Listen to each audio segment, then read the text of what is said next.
Si tienen sus Biblias, por favor, busquen el capítulo 3 de Colosenses. Colosenses 3, 5 al 11, tu peor enemigo, que eres tú. En Romanos capítulo 7, como saben, Pablo describe a su viejo hombre usando lo que parece una ilustración del sistema judicial romano. Ellos a veces, para aplicar la sentencia de muerte a un asesino, encadenaron el cadáver del asesinado al cuerpo espalda a espaldas con el asesino. Y pues mientras el cadáver del asesinado se iba descomponiendo, la carne vieja y muerta del asesinado infectaba y contaminaba y mataba la carne sana del asesino. Y por más que el asesino quisiera librarse de él, pues murió una muerte lenta y terrible. Y realmente es una ilustración que te da asco, como que quieres quitar algo de tus espaldas, te da incluso comezón en la espalda, que te da ganas de arrojar algo de tu cuerpo. Y realmente es el sentir que Pablo quiere que sintamos cuando se trata de nuestro pecado, que tenemos que deshacernos de esto, de que tenemos que quitarlo, urge hacerlo, es algo que nos está matando, ¿no? El viejo hombre, el pecado del cristiano ha sido destronado, ¿no? No tiene vida, no tiene autoridad porque Cristo ha ganado la victoria. Ya vimos eso en los primeros 2 capítulos de Colosenses. Cristo conquistó nuestro pecado con su muerte y con su resurrección, pero no ha sido completamente erradicado de nuestra experiencia, porque estamos encadenados dentro de estos cerebros caídos todavía. Y entonces Dios nos manda a hacer el trabajo difícil y duro de quitarnos del pecado, de dejar el pecado, de matar el pecado. Porque si no, ese viejo hombre nos busca matar. Y en Colosenses 3 también, Pablo, queriendo darnos a entender qué tan peligroso es esa carne, ese viejo hombre, pues lo personifica como un asesino que quiere matarnos y nos exhorta a matarlo primero, ¿no? De que realmente estamos en una batalla, tú estás en una batalla, cada cristiano, una pelea en contra del asesino masivo más exitoso de la historia, ¿sí? Él ha entrado en tu casa con una sola intención, que es matarte, como ha matado a billones de personas. Si crees que vas a razonar con él, estás muy equivocado. Es más engañoso de lo que puedas imaginar. Billones de personas han subestimado su poder, pensado que no era tan peligroso. Entonces Pablo nos exhorta, mátalo, ¿no? 2 personas no pueden salir con vida en este partido de muerte, ¿no? Mátalo antes de que te mate a ti. Y pues antes de leer el texto, noten en el 3:5 de que dice, haced morir pues, y pues ese pues nos indica que estamos dentro de un argumento que Pablo está armando aquí, de que en los primeros capítulos vimos de que Cristo es suficiente, que Cristo ha ganado la victoria, que hemos recibido una salvación suficiente, perfecta, que no necesitamos más recursos de lo que nosotros tenemos. Cristo es suficiente y por eso no necesitamos hacer nada para cumplir lo que falte en la salvación. Cristo ha hecho todo. Pero luego ahora nos exhorta a, entonces, pelear. Y uno tal vez podría pensar, bueno, pero si Cristo ya hizo todo, si Cristo ya ganó la victoria, entonces ¿por qué tengo que hacer algo? Yo puedo simplemente quedarme pasivo. Pero no, como vimos la vez pasada en los primeros 4 versículos, la única manera de saber de que nosotros hemos sido resucitados con Cristo es si vivimos como la gente vive en los lugares celestiales. No puedes decir de que has sido resucitado con Cristo si vives como la gente de esta tierra. Entonces, Pablo nos ha exhortado en los primeros 4 versículos del capítulo 3 a buscar las cosas de arriba y no las cosas de la tierra. Y ahora, mientras avanzamos en el texto, en los versículos 5 al 11 que veremos hoy, veremos las cosas terrenales en nosotros que tenemos que matar y quitar de nosotros. Y luego en los versículos del 12 al 17 vamos a ver las cosas de justicia, las cosas del cielo que tenemos que poner en nuestras vidas. Así que con ese contexto ahora vamos a leer el pasaje Colosenses 3:5 que dice lo siguiente: haced morir pues lo terrenal en vosotros, fornicación, impureza, pasiones desordenadas, malos deseos y avaricia, que es idolatría. Cosas por las cuales la ira de Dios viene sobre los hijos de desobediencia, en las cuales vosotros también anduvisteis en otro tiempo cuando vivíais en ellas. Pero ahora dejad también vosotros todas estas cosas: ira, enojo, malicia, blasfemia, palabras deshonestas de vuestra boca. No mintáis los unos a los otros, habiéndoos despojado del viejo hombre con sus hechos, y revestido de nuevo, el cual conforme a la imagen del que lo creó se va renovando hasta el conocimiento pleno, donde no hay griego ni judío, circuncisión ni incircuncisión, bárbaro ni escita, siervo ni libre, sino que Cristo es el todo y en todos. Vamos a orar. Padre, reconocemos leyendo un pasaje así de que en verdad somos pecadores que necesitamos de tu gracia y de tu perdón. Confesamos que no batallamos como debemos y muchas veces dejamos que el pecado more en nosotros. Y te suplicamos en esta noche que tú nos des un fervor, un celo realmente más fuerte de lo que nunca hemos tenido, de pelear contra nuestro pecado, de hacer guerra contra nuestro pecado y vivir en santidad delante de ti, Señor. Pedimos que tu Espíritu Santo nos capacite y nos ayude y que tú nos des la fuerza para hacerlo. Que tu Espíritu Santo nos ilumine para comprender el texto y nos ayude a ver tu belleza, Padre, brillando en la faz de nuestro Señor Jesucristo. Y en su nombre oramos. Amén. Pues el texto, como notaron, tiene 2 imperativos principales: matar y dejar. Entonces vamos a dividir nuestro texto en esos 2 deberes que reflejan una vida resucitada con Cristo. 2 deberes que reflejan una vida resucitada con Cristo. Mata tu pecado y deja tu pecado. Mátalo y déjalo. Comienza el verso 5 diciendo: haced morir. La vida cristiana no es nada pasiva. Cuando escuchas frases de cristianos a veces como que necesito dejar de controlar mi vida y dejar que Dios tome el control. Y que traté de agradar a Dios, pero no pude porque lo hice en mis propias fuerzas.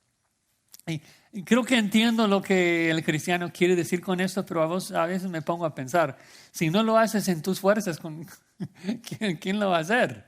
O sea, yo sé que Cristo nos fortalece, Filipenses 4:13, de que Él nos capacita. Pero no debemos usar eso como pretexto de no trabajar, como pretexto de pereza, ¿no? Cristo obra en nosotros, sí, pero Él no te va a levantar de madrugada. Él no va a mover tus piernas para arrodillarte delante de Él en oración. Él no va a mover tus ojos para leer la palabra de Dios. O sea, tú tienes que hacer eso con tu propia voluntad. La vida cristiana es activa, es una guerra, es una batalla. Un par de versículos que conocen: pelea la buena batalla de la fe, echa mano de la vida eterna. Tú pues sufre penalidades como buen soldado de Jesucristo. Vestíos de toda la armadura de Dios para que podáis estar firmes contra las acechanzas del diablo. Esforzaos a entrar por la puerta angosta. Trabajad, no por la comida que perece, sino por la comida que a vida eterna permanece. Ocupaos en vuestra salvación con temor y temblor. Velad, estad firmes en la fe, portaos varonilmente, esforzaos. Milites por ellas la buena milicia, y podríamos leer muchos otros versículos más, que nos exhorta a pelear con palabras fuertes y activas. Obviamente no lo hacemos para ganar la justicia, ya aprendimos eso en los primeros 2 capítulos. Cristo ya ganó la salvación por nosotros. Y obviamente cuando trabajamos sabemos de que Cristo es quien nos capacita para pelear. Pero no debemos ver esto como una excusa, como dije, de no trabajar. A veces la gente tiene la impresión de la vida cristiana como que estás en una lanchita, hay un lago y tienes el motor que es el poder de Dios y solamente tienes que estar ahí tranquilo y te va a llevar al otro lado del lago. Y no, esto no es la impresión que la Biblia nos da. Si estás en una lancha, pero no hay motor, hay remos. Y no estás en un lago, estás en un río tratando de llegar río arriba, remando contra la corriente de este mundo. Y es difícil. Y si estás pasivo y si no remas, no es como un lago que te quedas en un solo lugar. Si dejas de remar, vas para atrás y rápido, muy rápido, ¿no? Como alguien ha dicho, en un río solo los peces muertos, flotando con la corriente, van ahí, en la dirección del río. No, si tú vas con la corriente del mundo, es que estás muerto, ¿no? Tienes que remar contra la corriente. Y Pablo quiere pintar esa escena para nosotros, para hablarnos de la seriedad y la dificultad de esta guerra.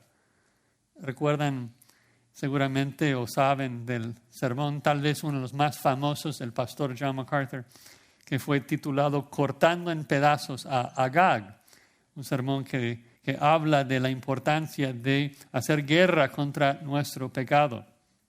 Recuerdan ahí en 1 Samuel 15 que Dios le mandó a Saúl matar a todos los amalecitas, y Saúl, pecando contra Dios, dejó vivo a rey Agag, como para tener un trofeo de su victoria. Y cuando el profeta Samuel llegó allí y escuchó que Agag todavía estaba vivo, dice en el versículo 32 que Samuel cortó en pedazos a Agag delante de Jehová en Gilgal. Y tal vez ves esto y es como que, wow, tranquilo, cálmate. Samuel, o sea, Agag estaba en cadenas, no iba a hacer daño a nadie. Pero pensar así es ingenuo. Porque Agag era gangrena y Samuel lo supo. Una gangrena que contamina todo. Cuando uno peca un poquito, solamente crece. Y es más un peligro. Y vemos que fue exactamente así para Israel, porque unos siglos después vemos a un agageo, Amán, que casi destruye a toda la nación de Israel en el tiempo de Esther. Tenemos que lidiar extremadamente con nuestro pecado. Aunque a lo mejor a nosotros nos parece demasiado drástico, si realmente comprendiéramos el peligro de este enemigo, no lo sería. Nuestro pecado es el peor y más feroz enemigo del mundo y tenemos que lidiar extremadamente con nuestro pecado. Cristo dice, si tu ojo te es ocasión de caer, córtalo, sácalo de ti. Tienes que cortar y matar a tu pecado todos los días. Ahora, ¿cuáles son las cosas que debemos de matar? Sigue el versículo 5 con la lista: fornicación, impureza, pasiones ordenadas, malos deseos, avaricia, que es idolatría. Ahora, unas observaciones. Obviamente, esto no es una lista exhaustiva de los pecados que tienes que matar. Es una lista representativa. Nadie puede ser, bueno, No dice que que tengo que matar el robo, entonces puedo robar porque no está en la lista. Es una lista representativa. En vez de dar una lista de 1000 pecados que tienes que matar, nos pinta una idea. Entonces nuestra meta en la interpretación aquí es entender los términos individuales al punto de que podamos ver la razón y el argumento que Pablo nos da con esta lista. Entonces, primero vamos a ver una definición breve de cada término y luego vamos a pensar en la lista. Primero, fornicación, en griego habla de cualquier tipo de inmoralidad sexual, puede ser adulterio, homosexualidad, etc. Cualquier relación fuera de lo que Dios ha determinado dentro de un hombre y una mujer dentro de un matrimonio. Impureza viene de la palabra en el Antiguo Testamento de una persona que fue impura por tal vez comer puerco o tocar un cadáver. Lo opuesto de ser santo y apartado. En el contexto aquí habla un poco más general que la fornicación. Implica cualquier pecado sexual que nos separa de Dios, incluyendo pecados como tal vez la pornografía en nuestros tiempos. Luego agrega pasiones desordenadas. Pablo comienza a hacer una transición entre las acciones hacia los pensamientos y motivos que dieron lugar para esas acciones. En el Nuevo Testamento esa palabra a veces se refiere a los pensamientos que nos llevan a acciones desordenadas. Luego dice malos deseos, que obviamente es aún más general, hablando de los deseos que producen las acciones, porque del corazón de nuestros deseos salen todo tipo de maldad. Obviamente Jesús nos dice en el Sermón del Monte que cometemos fornicación primero en la mente antes de adulterar con el cuerpo. Y luego finalmente llega a la avaricia. Para nosotros la avaricia trata más del dinero, en griego es más general, cualquier tipo de codicia. Literalmente significa simplemente querer más. Es decir, no estar satisfecho con lo que Dios te ha dado. Y esto obviamente aplica a nuestro dinero, pero también aplica a muchas otras cosas. Es simplemente estar descontento. Y Pablo nos recuerda que gran ganancia es estar contento solamente con tu piedad. ¿Sí? Cualquier otra cosa es avaricia, codicia. ¿Sí? Ahora, creo que lo más notable de esta lista fue la progresión de comenzar con un acto pecaminoso, la fornicación, y rastrearlo al deseo pecaminoso en el corazón que fue la raíz que llegó a ese pecado físico.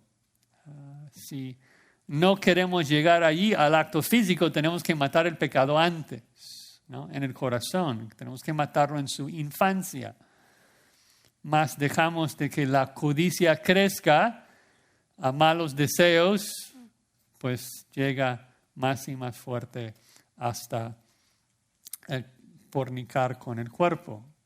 Y es importante comprender esa comprensión porque muchas personas, algunos cristianos incluso, piensan que todos los pecados son iguales y no existe ninguna diferencia entre los pecados. Y aunque es claro en la Escritura que no existen categorías de pecados porque todo pecado es mortal, todo pecado nos condena al infierno. No todo pecado es igual de abominable delante de Dios. No tenemos tiempo de hacer todo un estudio de esto en la Biblia. Pero la Biblia muchas veces habla de esto, de que el pecado que cometes en tu cuerpo, 1 Corintios 6, contra el templo del Espíritu Santo es mayor, ¿no? En Ezequiel 8, Dios habla a Ezequiel de pecados más abominables. Cristo habla a las ciudades en Galilea que iban a recibir una consecuencia mayor que recibió la gente de Sodoma y Gomorra porque eran más responsables, su pecado fue peor, ¿no? Entonces, Pablo creo que aquí nos está exhortando a estudiar y reconocer la progresión que existe de un pecado que comienza en el corazón y termina en un acto del cuerpo para pararlo, ¿no? Porque es peor fornicar con tu cuerpo que fornicar en tu mente. Los dos pecados te condenan y son abominables. Pero es peor en la mente de Dios fornicar con tu cuerpo que fornicar en tu mente. Por eso hay que matarlo antes. Si no crees esto y no entiendes la dificultad de parar un pecado cuando lo dejas crecer en tu corazón, solamente tienes que ver la vida de David. ¿Y qué es lo que le costó por no matar su pecado? ¿No? Porque ya que había codiciado, fue muy difícil no traerla a su casa. Y ya que la trajo a su casa, fue muy difícil solamente ver. Y ya que había cometido adulterio, fue muy difícil no mentir. Y ya que había mentido, fue muy difícil no asesinar. Y muy pronto, David, que estaba cantando salmos de Jehová su pastor, es un asesino adúltero. Y esto seguramente hubiera sido inconcebible en su mente en el primer momento cuando vio a Betsabé. Nunca hubiera imaginado que ese pecado le iba a llevar hasta donde le llevó. Pero como alguien ha dicho, en cada pecado mora la semilla de la apostasía, ¿no? Si tú dejas crecer cualquier pecado, termina en el infierno. Es por eso que cristianos confesamos nuestro pecado y nos arrepentimos. Pero Pablo nos está ayudando a ver el fin de nuestros pecados, el fin de ese malo deseo, porque nos ayuda a pensar en la necesidad de matarlo antes, lo antes posible. Si piensas, solo es un malo deseo, no daña a nadie. No, tarde o temprano sí va a lastimar a muchísima gente y te va a llevar al infierno si no lo matas, ¿no? El pecado no solamente es engañoso, es progresivo, es el punto de la lista. Y luego Pablo termina con esa declaración también llamativa, que la avaricia es idolatría. Qué exagerado, Pablo. La codicia no es idolatría. No estoy postrándome delante de un ídolo. No estoy como los judíos con el becerro de oro. Pero es algo que Pablo quería firmemente, lo dice también en Efesios 5:5, que dice que ningún avaro que es idólatra tiene herencia en el reino de Cristo. Entonces, ¿por qué la avaricia es idolatría? Bueno, pensemos en lo que es idolatría. Idolatría es adorar a algo que no es Dios, ¿sí? Y puede ser una representación equivocada de Dios, como el becerro de oro. Puede ser un mal entendimiento de quién es Dios, como los mormones o los testigos de Jehová. Puede ser adorar a otro Dios, como Alá. Pero creo que la forma más común de la idolatría es simplemente adorarse a sí mismo, ¿sí? Y es, si lo piensas bien, lo que significa ser avaro. Es adorarse a sí mismo. Es pensar que tú lo mereces todo porque tú eres Dios, ¿sí? Que tú mereces la gloria, que tú mereces el coche, que tú mereces la mujer, que tú mereces lo que tú quieras porque tú mereces todo, porque tú eres Dios. Y eso es idolatría. Entonces Pablo nos está ayudando a rastrear cualquier pecado a su fuente y pensar, ¿no?, de que si no quiero llegar a la fornicación, pues tengo que matar esa avaricia, esa ingratitud, ese querer más, tengo que matarlo ya. Y si ese deseo de querer más se convierte en un malo deseo, ya sé que voy en camino a un pecado que no puedo cometer delante de mi Señor. Entonces, nos está ayudando a hacer guerra y ver la necesidad de hacer guerra contra nuestro pecado, ¿no? Cuando nosotros escogemos nuestros propios deseos sobre los deseos de Dios, buscamos nuestra propia gloria y no la gloria de Dios. Esto es idolatría. Es bueno comprender esto para tener una noción correcta de cómo Dios ve nuestro pecado. Que pensamos, es solamente una codicia pequeña. Es que solamente lo quise un momento. Pero piensa en cómo Dios ve la idolatría. Piensa en el Antiguo Testamento de cómo es que Dios dijo a Israel que debía tratar con la idolatría. Matando hombres y mujeres y niños y animales, erradicándolo de la faz de la tierra, porque lo aborrece. Así Dios piensa de tu avaricia. Así piensa Dios de tu codicia, que es idolatría delante de Él. Y tienes que matarlo antes de que dé lugar a pecados más abiertos y públicos. Y obviamente esto es importante, nombrarlo idolatría dentro del contexto de Colosenses. Porque recuerden que el contexto y el punto de Colosenses es de que Cristo es suficiente. Y piensen en la conexión entre esos dos conceptos. Porque si Cristo es suficiente y tú quieres más, es porque no quieres creer que Cristo es suficiente. El avaro quiere Cristo y algo más. Pero si realmente comprendemos la suficiencia, la plenitud de quién es Cristo, entonces no vamos a dar oído ni a falsos maestros con sus filosofías, ni a nuestra propia carne que nos llama y nos dice que necesitamos algo más. Cristo es suficiente. Él hizo un sacrificio perfecto, ¿no? Él dice que nos va a presentar delante de su Padre irreprensible. Y la idolatría, el pecado, la raíz de todo pecado es dudar de esto. Es pensar que necesitas algo más. Bueno, entonces Pablo básicamente dice que pecas porque no crees lo que nos enseñó en los primeros 2 capítulos, ¿no? Ahora, en los versículos 6 y 7 nos da 2 razones de por qué debemos matar nuestro pecado en su infancia. Versículo 6 dice que son cosas, esos pecados que acabo de mencionar, son cosas por las cuales la ira de Dios viene sobre los hijos de desobediencia. Es decir, que debemos matar esos pecados porque nos guían al infierno, ¿no?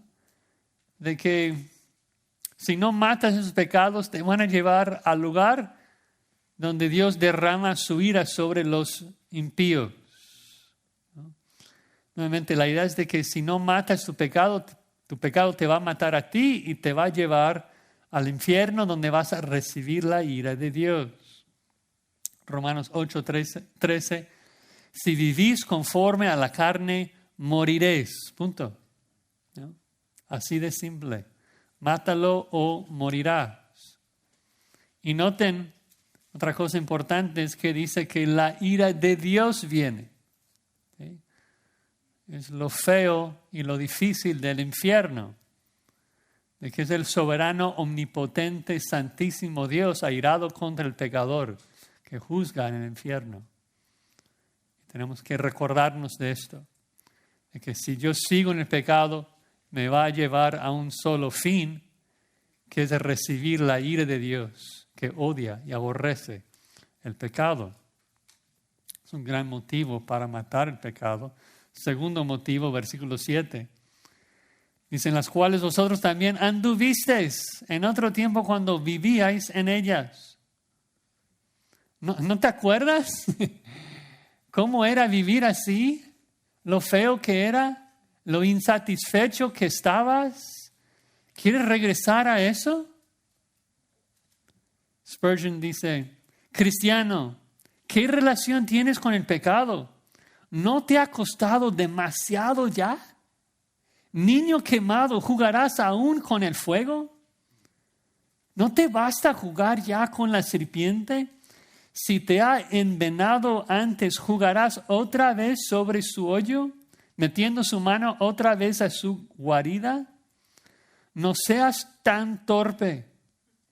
¿Acaso el pecado una sola vez en tu vida te ha dado un gozo real? ¿Alguna vez te has satisfecho? Dice. Si sí, pues regrésate y ponte de nuevo las cadenas. Pero si no, pues el pecado nunca te ha dado lo que te ha prometido, sino que te ha engañado con puras mentiras, no seas otra vez encarcelado por él. Sé libre y deja que el recuerdo y el hedor, el olor de tu viejo cárcel siempre te prohíba regresar de nuevo a él. Mata tu pecado, hermano, mátalo en su infancia. No regrese a eso. Recuerda su progresión y que su fin será el infierno. Segundo mandamiento más corto, versículo 8. No solamente debemos matar nuestro pecado, debemos dejarlo. La palabra dejar en griego a veces se usa como para quitar una ropa. Obviamente en el contexto sería quitar una ropa sucia. Sería como que trabajas todo el día en el campo y estás sucio, asqueroso, y llegas a la casa y la primera vez que quieres hacer es quitarte toda esa ropa sucia y bañarte. Y así debemos sentir de nuestro pecado. Queremos quitarnos de esas cosas. Son sucias, son feas. Y entonces nos da una lista más, otra lista de lo que debemos dejar. Y quiero que observen que ahora la progresión es el inverso. En la lista del versículo 5 iba de la acción, rastreándolo al motivo. Ahora comienza con el motivo y nos lleva a la acción que va a producir. Entonces comienza con la ira en el corazón, que produce enojo, malicia, blasfemia, palabras deshonestas en vuestra boca y luego mintiendo al final, versículo 9. Lo mismo vamos a ver las palabras individuales. Primero comienza con la ira. Habla de la persona que siempre está listo para explotar, ¿no? Que lleva ira ardiendo en su corazón. Está airado con el tráfico, está airado contra su jefe, está airado contra sus vecinos, airado en contra de la economía y el gobierno. Hay ira en su corazón, ¿no? Y está airado en contra de todas las cosas equivocadas. Si estuviera airado contra su pecado, bien. Pero no, está airado en cosas que no merecen su ira. Luego dice enojo. Ahora la ira comienza a mostrarse públicamente en enojo. La bomba comienza a explotar. Se le ve en la cara, se le nota en su tono de voz. La persona está equivocada sí, pero enojada, lo que quise decir. También luego te lleva a malicia. La malicia, esa palabra en el Nuevo Testamento se puede referir a acciones o motivos. Así que Pablo comienza a hacer la transición entre la ira y enojo que produce blasfemia y mentira. La palabra blasfemia en este contexto no es blasfemar a Dios, sino blasfemar a otros. Tal vez la traducción al español sería difamación, difamar, ¿no? Es hablar mal contra de otros y es algo sumamente serio en la mente de Dios. Por eso escoge una palabra tan fuerte, blasfemia. Luego palabras deshonestas. Literalmente sucias. Palabras que dices con la intención de lastimar a otra persona. ¿Por qué? Porque estás enojado con él. Quieres destruirlo. Y luego la culminación viene en el verso 9. No mintáis los unos a los otros. Comienza y como que termina la lista cambiando la estructura un poquito y pone un énfasis con un imperativo, no mintáis. Que lo que comenzó allí al principio con la ira, termina en este ejemplo específico con una mentira. Podría haberte llevado a asesinar o matar o lo que sea, pero Pablo está dando un ejemplo específico, ¿no?, de cómo nuestra ira nos lleva a un pecado particular. Cuando dejas que tu ira se convierte en enojo, luego comienzas a difamar y pues termina en falsedad y mentira cuando quieres destruir. Y Pablo dice que hay que dejar todo esto y dejarlo en su infancia, ¿no? No dejar que la ira crezca en el corazón, ¿no? Es que pensar, déjalo, suéltalo. Si no, voy a terminar mintiendo y difamando a la persona en contra de la cual estoy enojado. Santiago nos dice, si uno no peca con su lengua, es un hombre perfecto. ¿Por qué? Porque la lengua es lo que demuestra lo que está en el corazón, ¿no? Si llevas ira en tu corazón contra una persona tarde o temprano, vas a mentir acerca de él, vas a exagerar en contra de él, ¿no? Entonces deja ese pecado de la ira, deja el pecado en su infancia, mata el pecado en tu corazón. Hay que desarrollar el hábito de dejar el pecado, no dejar que haga esa transición entre la tentación al pecado de corazón, al pecado que cometemos en el cuerpo. Me acuerdo que un amigo contó la historia de que trabajaba antes de ser pastor como jardinero y un día un cliente le contrató para limpiar todo un terreno, quitar toda la hierba mala del terreno. Entonces mi amigo rentó uno de esos tractores pequeños, un Bobcat, lo llamamos en inglés aquí, de la marca. Entonces quitaba todo, dejaba el terreno completamente limpiecito y pasan unos 3 meses y el cliente le llama, enfadado. ¿Qué pasó? No hiciste bien tu trabajo. ¿Por qué no? ¿Cómo no? Entonces le invitó a venir al terreno, va al terreno, está lleno de hierba mala. Y el cliente le reclama. Dice, no hiciste un buen trabajo. Te dije que tenía que quitar todo y desde las raíces. Y mira, ya todo está de vuelta. Todo está de vuelta, ya todo regresó. Hijo, pero es que han pasado 3 meses. ¿Has trabajado en terreno desde que lo limpié? No, pero si hubieras quitado todo desde las raíces, hubiera durado limpio. ¿Cuánto tiempo pensaste que el terreno iba a quedar limpio después de quitar la hierba mala? No sé, unos años, dice el cliente. Ustedes se ríen porque saben que no es así. La hierba mala brota en 2 días, en 3 días. Pero así de necios somos, como el cliente. Pensamos que si matamos un pecado hoy, que mañana no va a brotar de nuevo. Que tal vez, es que gané una buena victoria hoy. Entonces no voy a lidiar con esto nuevamente por 2 años. No vas a lidiar con eso por 2 segundos. Tal vez por 2 minutos. Pero va a regresar y pronto. Hay que pelear. Hay que batallar contra el pecado constantemente. Ahora, ¿por qué? Porque pelear nos da otras razones. Segunda mitad del versículo 9. La primera parece totalmente contradictoria. Dice que debemos dejar esas cosas. ¿Por qué? Porque ya las despojaste. ¿Y cómo? Versículo 8. Dejad estas cosas, segunda mitad del versículo 9, habiéndoos despojado del viejo hombre. Entonces, tienes que dejar el viejo hombre. ¿Por qué? Habiéndoos despojado del viejo hombre. Tienes que despojar el viejo hombre porque ya Cristo lo despojó de ti. Es como que, bueno, si ya lo despojó de mí, entonces ¿por qué tengo que despojarlo? Parece contradictorio. Pero no es así. Está hablándonos ese misterio que no comprendemos entre la soberanía de Dios en la salvación y nuestra responsabilidad, que obviamente Cristo es quien ha ganado la victoria sobre el pecado. El pecado ya no tiene señorío sobre nosotros.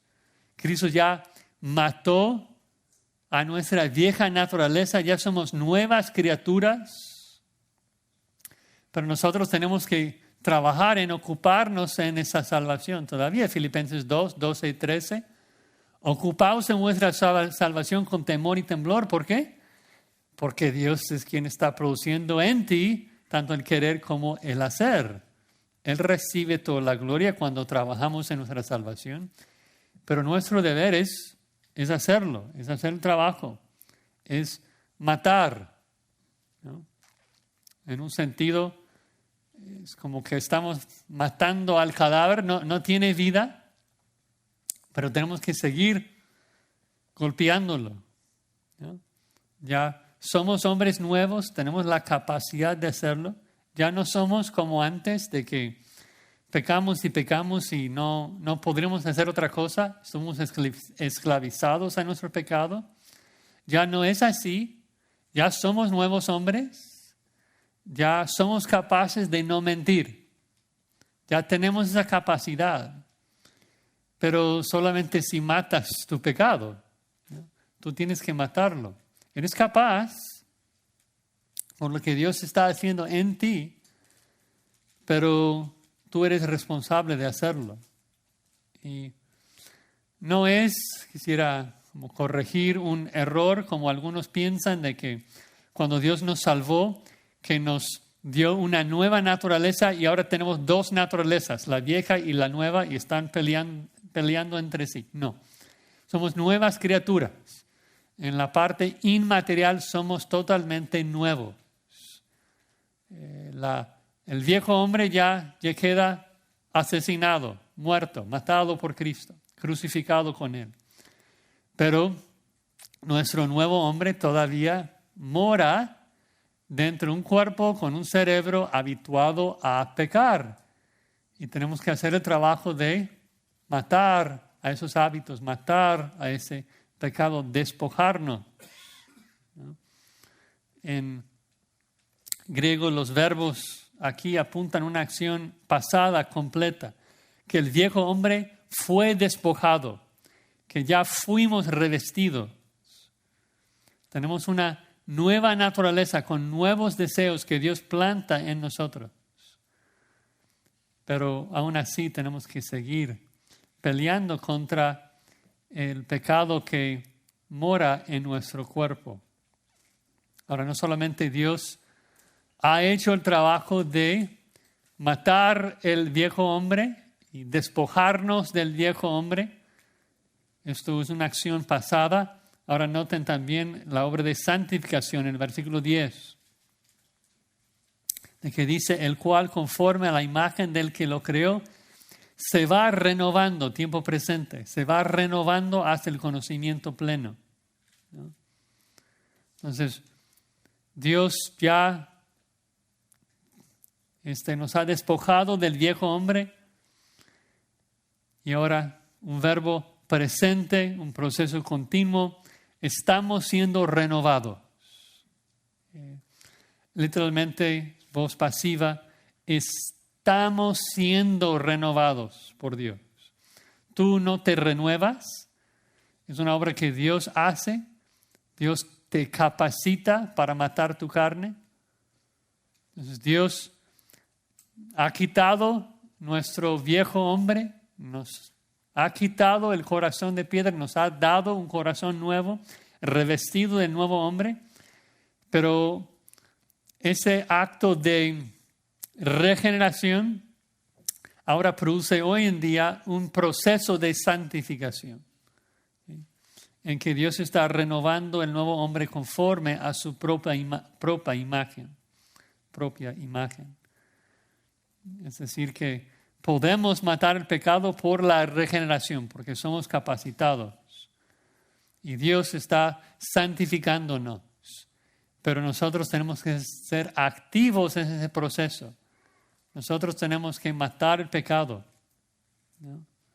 Y la forma que lo hacemos, Pablo agrega al final, es ser llenos del conocimiento, ¿no? Y es lo que Pablo nos ha dicho desde el principio de Colosenses. porque sabe que la manera de luchar contra el pecado es aquí en la mente a través del conocimiento de la palabra de Dios. Pablo explica en Efesios 6 de que la única arma de nuestra armadura, la única forma de atacar al enemigo es con la espada, que es la palabra de Dios. Filosofías humanas, como vimos en el capítulo 2, aunque parecen ser útiles, no sirven. Un programa, por ejemplo, como Alcohólicos Anónimos, te ayudan a reemplazar un vicio por otro vicio. Entras un borracho y sales un egoísta. Pero no has ganado victoria sobre pecado. La única arma que penetra y daña al enemigo es la espada de la palabra de Dios. La única manera de matar al pecado es con la arma que Cristo nos enseñó a blandir, que es escrito está. Así peleamos contra el pecado. Hay que memorizar la palabra, hay que meditar en ella, ¿no? Cuando el enemigo ataca, no podemos decir, uy, dejé mi espada en la recámara, espérenme un minuto. No, hay que estar listos para pelear con nuestro conocimiento de la palabra de Dios. Bien, finalmente versículo 11. Cuando llegamos a vivir así, vivir como viven arriba, cuando llegamos a ese conocimiento pleno de que Cristo es todo y es suficiente, entonces dice que vamos a adorar como adoran allí, donde no hay griego ni judío, circuncisión ni incircuncisión, bárbaro ni cita, ni siervo ni libre, sino que Cristo es el todo y en todos.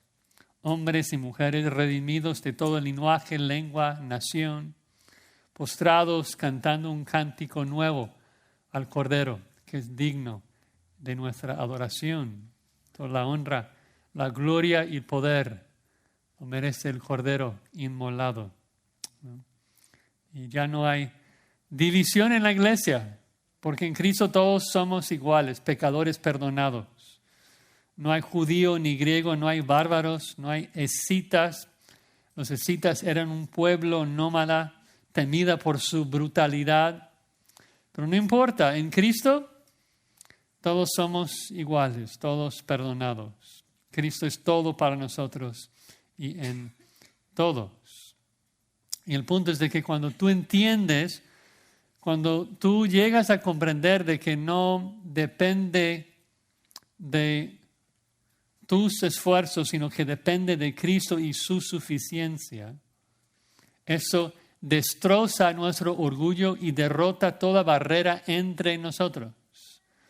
Porque entendemos que Cristo es todo. Cuando ponemos la mirada en Él en vez de aquí, no vemos nuestras insuficiencias y no vemos nuestras diferencias. Solamente vemos a Cristo y su suficiencia. Así crece nuestro deseo de agradarlo y matar nuestro pecado y vivir en santidad. Tenemos que matar el pecado, tenemos que dejar el pecado, y esto realmente es el primer paso, como les he comentado en otros sermones. Siempre hay 2 pasos en ese proceso de santificación: quitar el pecado y luego vestirnos de la justicia. Entonces, hoy, versículos 5 al 11, vimos la necesidad de quitarnos la ropa sucia del pecado. La próxima semana, si Dios permite, vamos a ver la segunda parte, es cómo revestirnos de justicia.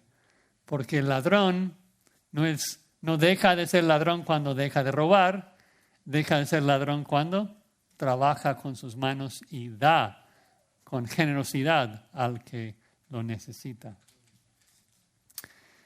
Una anécdota interesante que encontramos en Hechos 7 es de que cuando los israelitas salieron de Egipto y fueron librados de la tiranía de Faraón, fueron emancipados de la autoridad de Egipto, Esteban comenta a los líderes judíos que cuando llegaron al desierto, dice que en sus corazones se volvieron a Egipto.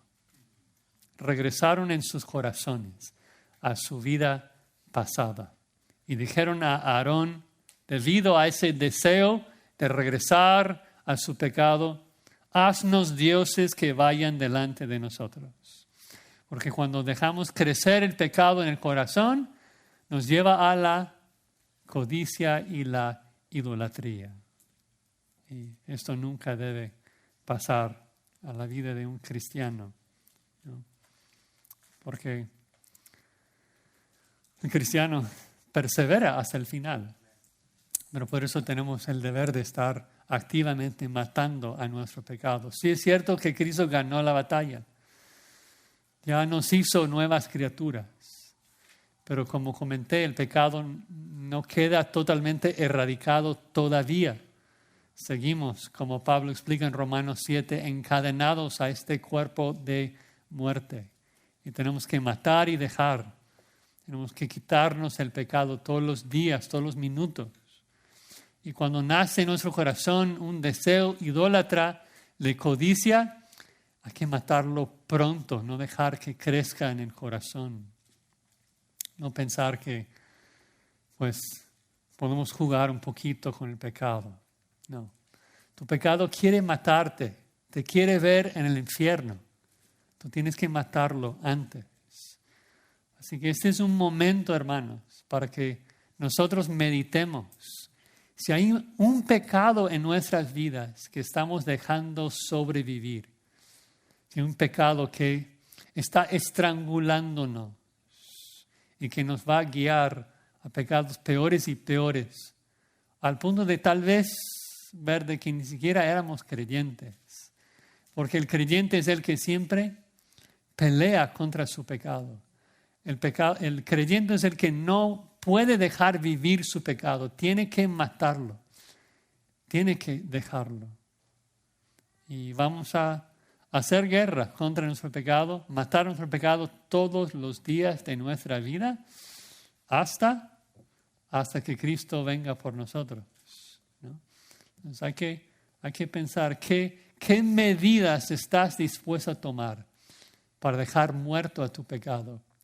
¿Qué medidas estás listo para tomar hoy en la noche para realmente matar ese pecado que te está dominando? Ora que Dios te dé sabiduría y fuerza para matarlo y preservar en la gracia de Dios hasta que Él regrese por nosotros y por fin la guerra termine y adoraremos a Cristo sin pecado por siempre. Amén. Padre, gracias por tu palabra y gracias por la exhortación que escuchamos en este pasaje hoy. Oramos que caiga en terreno fértil y que crezca en nosotros un celo, un anhelo de matar nuestro pecado, de verlo como lo sucio que eres, de comprender qué tanto lo aborreces. Tú que mataste a tu único hijo en la cruz para lidiar con nuestro pecado. Qué tan feo debe de ser en tu mente si te costó la sangre de tu Hijo amado. Danos fuerza, Señor, para pelear para tu gloria. Amén.